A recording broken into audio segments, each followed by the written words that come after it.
Welcome to Future Talks Season 4. We are here with Vas Joseph. By the way, good news, we're now on Spotify as well, if you want to follow us there. Dude, welcome. Good to be here. You're an entrepreneur in the ecosystem that I've been following for some time now. You're leading, together with your wife, you're leading Freyia Labs. Yes. And you're in the food and beverage industry, not what we usually hear about the technology startups, but there's still a lot of innovation in what you're doing.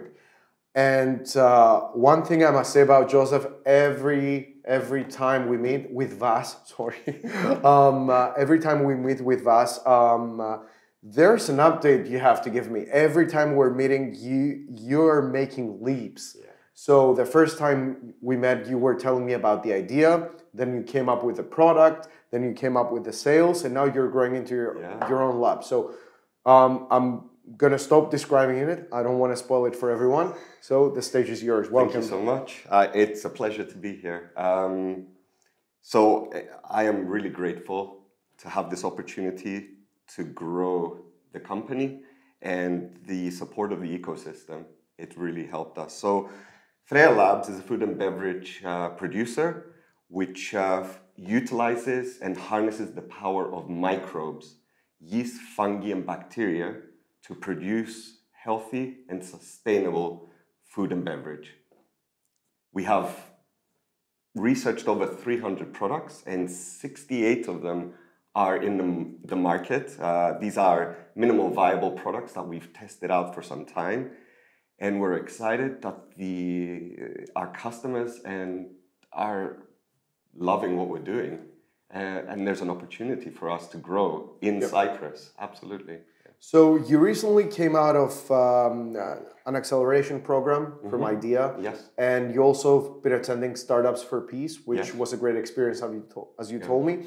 I want to go back though. I want you to run us through your journey. How did it all start? How come you decided to start this startup, to go into the food supply space?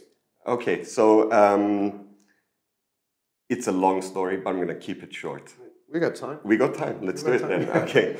So I've always been passionate for health. Yeah. And I was growing fungi for a decade. This was a hobby of mine. It's something that I enjoyed. It's something that I loved. And I put it behind me when I went into the corporate world. So your hobby was growing fungi? Yeah, when other people were doing... Usually people tell me they play football. No, I really, I consider myself a bit of a misfit, I'd say, a bit of a maverick. I don't know how to describe it. I just like all the good ones are. Yeah, I appreciate that. I like doing things which are a little bit left field, let's say, a little bit unorthodox. I will study something, I'll get obsessed with it, I'll get passionate about it, and I'll learn everything. Yeah. So how it happened, I was in the corporate world for many years, tech companies, product manager for a very long time. I did join food and beverage, big food and beverage companies, Greta and I were heading to Greta is your wife? Yeah, Greta is my wife. She is the co-founder. And we were heading to one of our businesses. It's a short-term rental that we have in Nicosia. And we were going there to arrange it. And we had a bit of an unfortunate incident where we had a car accident. Okay.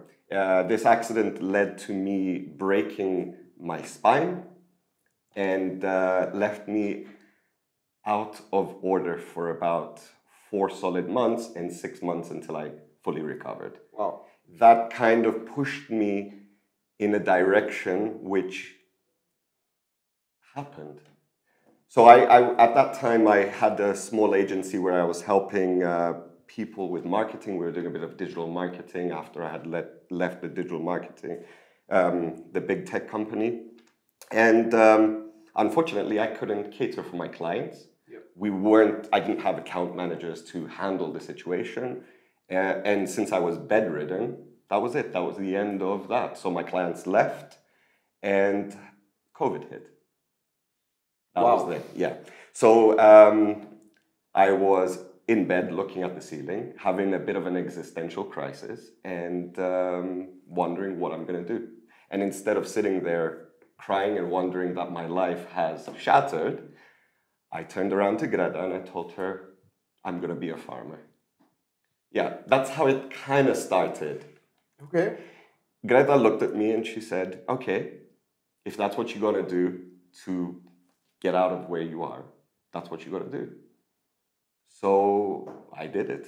I started getting back into fungi, but I thought about it in a more healthy, sustainable, and commercial approach. It wasn't a hobby. I just took that experience from the hobby and said, how can I make a difference? So we started experimenting with that. Greta had my back and she said, let's go. It was a really, really big learning curve because to take something from a hobby and scale it up with your own hands in a situation where we can't even move from our own houses and to build everything is quite tough. So that started in the COVID period? Yes, it did. Yes, it did. So I built everything by hand. I built all the flow hoods, the sterile environment, the grow space. If you saw Breaking Bad, that was it.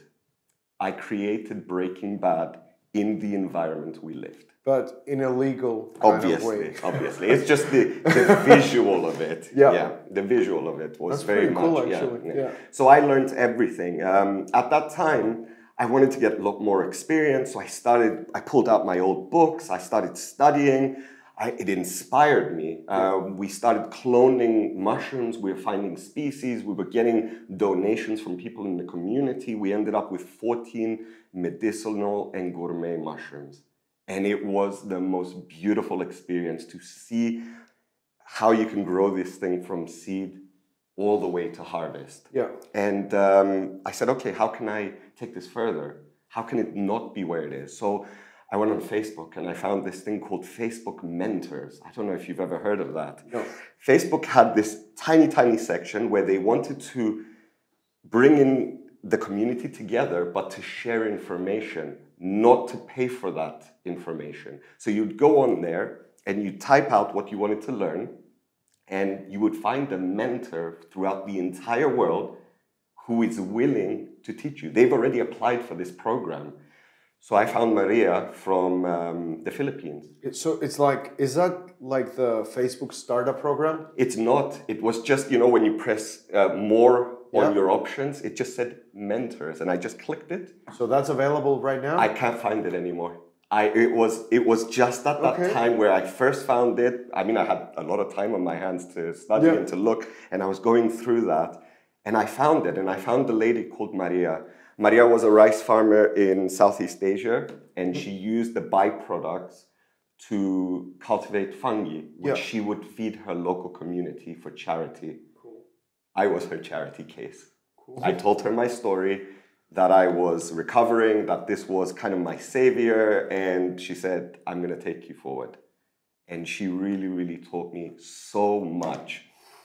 So during that time, we accelerated the mushrooms. We started a farm-to-table kind of philosophy, which people were loving what we were doing, because we were giving mushrooms to people not in the commercial sense that it's about the packaging. It was a bouquet of mushrooms that they would receive in a beautiful package. People never saw this before, locally, obviously, because they're used to this very commercial, fast mushroom where you go to the supermarket. And they always knew, usually they know, two kinds of mushrooms, the red ones and the little white ones. Yeah, this agaricus species, the button mushrooms and some oysters, or the wild mushrooms that we have. So imagine getting a bouquet of pink oysters, a big ball, lion's mane, a huge trumpet, like mushrooms in different colors.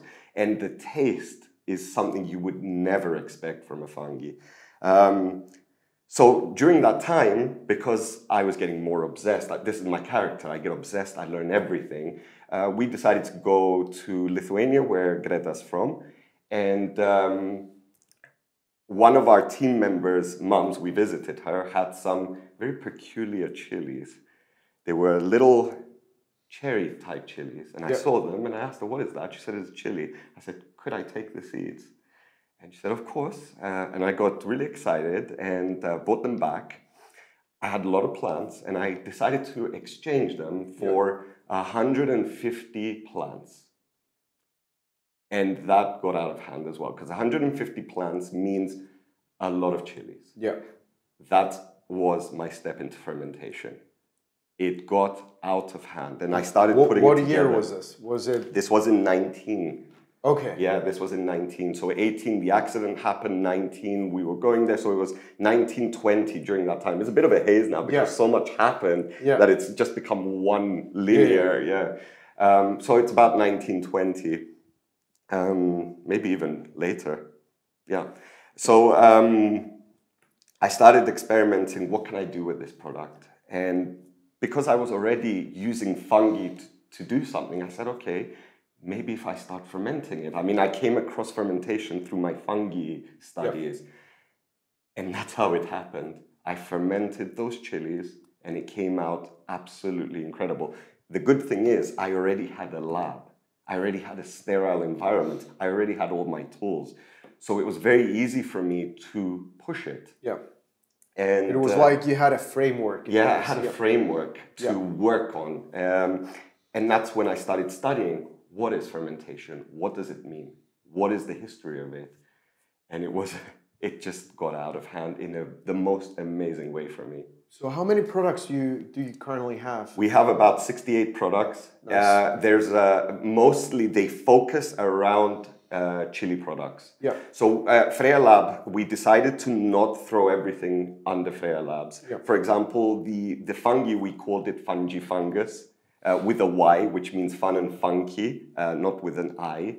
Yeah. And our chilies, we decided to call it fire alchemy because we wanted to give each category a character, but they all follow the same philosophy. So under that category, we have 68 individual products. They change because it's a seasonal thing as well. So sometimes something's out of stock, but they are primarily fermented or preserved with the goal of creating a product that's healthy for you, an alternative product, which is also probiotic and sustainable. So that's our main goal. It's not just the food and beverage industry, it's not just the hospitality, it's also the health industry as well. Oh. We actually kind of stepping on this probiotic industry, which is quite fascinating because we saw that as our main selling point. Like, we're not only selling food, we're not hunting flavor only. We're not hunting heat for the chilies, so the experience. We're using food as medicine. We're using food as a tool or a method to improve your health and sustain your health. 80% of your immune system is actually in your intestines. That's through what we eat. And the market is full of stuff which doesn't actually cater for it. Have you ever seen food which says, this is actually good for your health? And they say it on the package. At this point, I must say I'm the worst person to be asking this question because I love my junk food. But junk food can also be healthy, right? I don't know, can it? It can. So think about this. Well, that's good news. A chili sauce. You go to a supermarket, you see a chili sauce, and you turn the package and you see 50 ingredients, and you're wondering, why is this happening? And it says nothing about that being healthy. What if that chili sauce also contributed to your health? That could be considered, AKA junk food, let's say, but it could contribute. I get you. So you started this from your home. Yes. You know, you started growing fungi. You started moving into production. Yes. And then you moved into your current lab. Yes. Right? Yes. So how did this transition happen? It happened again by chance. Greta came just after my birthday in February, and she told me we're pregnant. Nice, congrats. Thank you very much. And we are having a kid. I had two mixed feelings at that moment. One, this is the best moment of my life. Two, we can't have a kid in this place. No way. It was a house, half of it, and the other half was a lab. Yeah. So we said, okay, we need to make some serious moves. We need to accelerate this. And in the same time, I was also suffering a little bit with my spine. So my doctor was also telling me, you need to find a way to accelerate your business, because if you continue heavy loads, keep working the way you do, long hours, it's not going to work out for you. You need to accelerate it. You need a team. So everything was pushing me in that direction. And that year I said, okay, let's go for it. So my uncle and I decided to start building our grow chamber, our grow room, which is located in La Gadamia. This is all, PS, these are all research places. They're not official. Yeah. That's our next stage. So these are all slow accelerations, slow steps to bigger scales. Because every move you make, you might have the knowledge of the previous one, but you need to learn the bigger expansion. So we started building this. It took us the entire summer, and we built it. And then there was a bit of an accident in the lab where one of the water containers exploded. Wow. So we said, okay, let's put a stop to it. We gathered everything up, and we moved house as well, because the house was not suitable for us. Yeah. We moved somewhere else, and luckily that place had an enormous place underneath it, which was completely separate to the house. So underneath, we decided to build the labs, which is separate to our house, has its own entrance, its own facility, and that's where we have our new facility right now, which is actually still a research facility. Okay. We're still experimenting with a lot of things and moving towards something much more official. Yeah. But you're still delivering products. You can do that as we are doing farmer to table. Yeah, we're doing a farm to table. We are doing it as our MVP. Our customers come to us and they ask for it, or we're at markets and people can, and it helps us understand our product a lot better, because you're getting feedback. We are getting so much feedback. We have repeat customers. We have so much growth over the 2 years, which we've actually pushed it out. Yeah. We thought we were going to double it this year. We've quadrupled it. It's grown exponentially. We've put a lot of effort into it as well. Yeah. And the innovation centers and accelerators have been a major contributor in us thinking right on how we do it. Yeah. So if I had to ask you, because you guys have been making a lot of good steps, you've been pivoting, you haven't been giving up in any occasion. You've been taking customer feedback into account, and you're planning for the next step. So if I had to ask you, what's next for 2024 for Freyia Labs, what would that be? Next steps are very clear for us. We need a facility that will allow us to expand outside of Cyprus and in Cyprus officially. We need a team that can help us accelerate this and produce volume to provide the same quality product at a scale where more people can benefit from. That is our main objective for 2024. Okay. Definitely, hands down. So by doing so, you will be able to enter Horeca, the supermarkets, and all that. Officially, yes. Do you get any requests from such clients in the hospitality industry? We do, and the hospitality industry is quite pushy. They do want us. They call us constantly. They like what they hear about us. They like how we present ourselves. And but respectfully, we have to decline them. But they are there waiting for us because we have created something which is significant, and it will be more so. So, if we laid it down. You have a product market fit because you already have clients and you already have requests from the hospitality industry. You're selling your product as well, and now you're ready to scale. Yes, absolutely. So you're at a point where, if I'm correct, you're fundraising. Yes, we are. And we did get some pre-seed funding from the Bank of Cyprus with the Idea Innovation Center, which put us in the right path to this. They have been incredibly helpful to put us in contact. I would recommend this to any startup: the right network, the right connections, the right support, and the right team. Absolutely, yeah, and that's our goal, right? So if you have to give a message to our audience right now that has both the consumers and potential investors in it, right? Where can they find you? Yes. And what would you say about your product that makes it stand out? Yes, okay. To find me, you need to come find me. Yeah. You can find us on social media. Our website is about to drop. And you can request to try my products. Yeah. I'm happy to allow you to try them and to test them, to give us feedback if we're in the right path, if you enjoy it, and so on. You could be a repeat customer as well if you like it. We have many, which are vital part of our development. Yeah. So, the message I want to give is what we're doing is focused on health. Yeah. Our products are not just for flavor, they're not just for heat, they are there to provide a healthy alternative to the current offerings in the market. Yeah. So we would give you a soda, which is healthy. We would give you a sauce that's healthy. We would give you an alternative consumable, like a meat that we grew with fungi. We can provide a lot of solutions and provide a holistic approach to what we do. Not just one product, it's a holistic approach. Yeah. If I had to ask you, what is your favorite product from the 68 product line?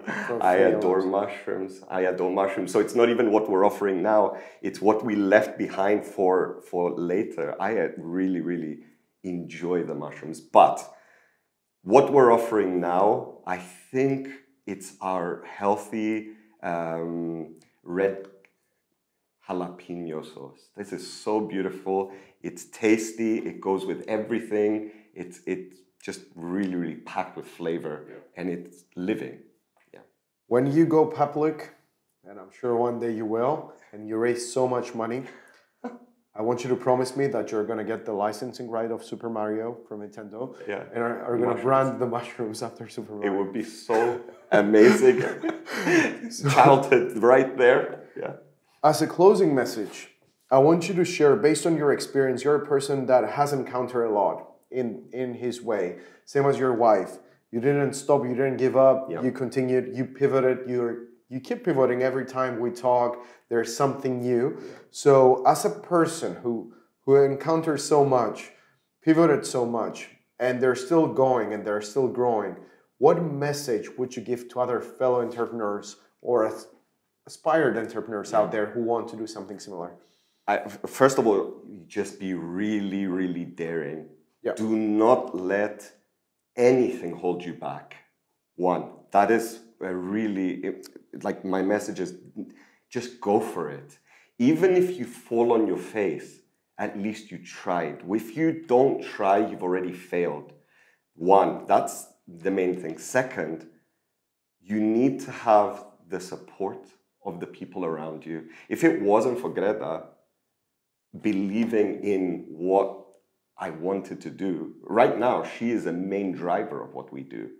But she didn't know what we were doing. She just believed in health. She believed in good life. She believed in a family where we had access to good stuff. But when I told her something as random as that, like I'm going to be a farmer, she didn't know what we would do. After all that as well. Yeah. Like I'm a cripple almost, and then I'm telling her this. She's just like, okay. So you need people to really believe in you. And you need to put yourself out there.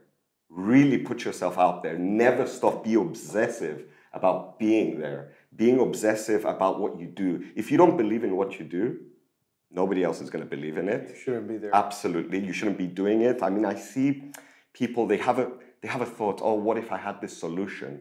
Yeah. Okay, it's a good solution, but it's like the solution's not really part of them. This is part of me. I'm almost made of this fermentation. Yeah. I live it, I breathe it. It's part of me. I cannot stop thinking about it. And that is a very, very vital part of doing something like this. I mean, that goes for anything. Tech, food and beverage, whatever it is. Whatever you're starting up. You have to be obsessed with it. You have to be passionate about it. That is awesome, man.